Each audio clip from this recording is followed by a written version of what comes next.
Well, we're going to take a look at a trailer to the much-anticipated Star Wars prequel. It is titled, of course, Episode 1, The Phantom Menace. You must have heard of it. Star Wars fans around the world are so excited. Many are going to camp out weeks in advance to make sure they get in first. With more on all this, we're joined now by a couple of avid Star Wars fans, Tim Doyle and, how do we say your first name again? Curon McAvoy. Nice to see you. Nice to see you. So who's lining up where and how far in advance? I'm the one supposedly lining up. A bunch of them are out there right now in front of Mann's Chinese Theater in Los Angeles. They just lined up last night. Starting last night? Right. So that's and the release date is? May 19th. May 19th. So we're talking a month in line, out there on the pavement. Do these people not have jobs?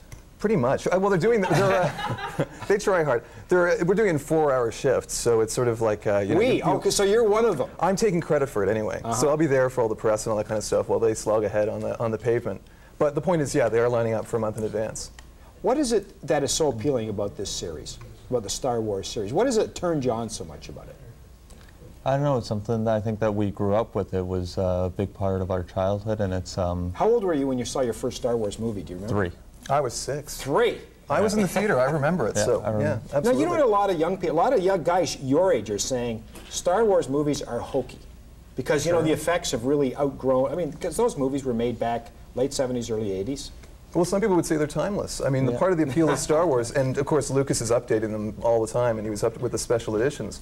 But I think that there's a sort of timeless appeal. There's sort of a mythology, a kind of social, a touchstone for all these people, and that's part of why we're lining up, because people want a sort of communal event. What do you think of the concept of going back in time? We don't get to see more of Luke. We don't get to see more of all the characters we came to know. We're seeing what happened before. Right. Is that good, bad, indifferent? I think it's kind of interesting. I mean, we do get, we have Obi-Wan Kenobi and Darth Vader, Anakin Skywalker's in it. And there's... as very young people. Huh? Yeah, as very young people, but, you know, they're characters that we are familiar with. You know, we saw them in their twilight in the first 3 movies, and now we're going to see what led to this point.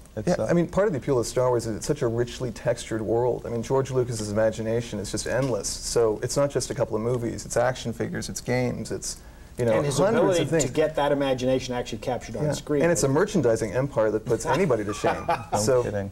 Now, what about Star Trek? Do you like Star Trek as much, or not really. Look at this? They're like gymnasts prancing around the star deck. You know, I'm not really I don't think they're as gritty and as realistic. But of course, hate mail's going to come, I guess. Yeah, no kidding. You're in for a lot of trouble. You feel the same way?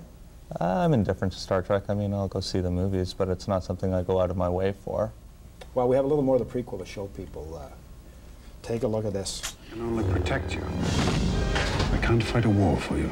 I think we're going to have to accept Federation control for the time being. This is a battle I do not think that we can win. I will sign no treaty, Senator. You said people gonna die? Once those droids take control of the surface, they will take control of you. I was not elected to watch my people suffer and die while you discuss this invasion in a committee.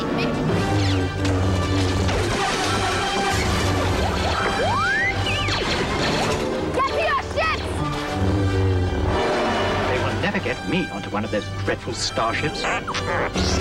Always 2 there are, a master and an apprentice.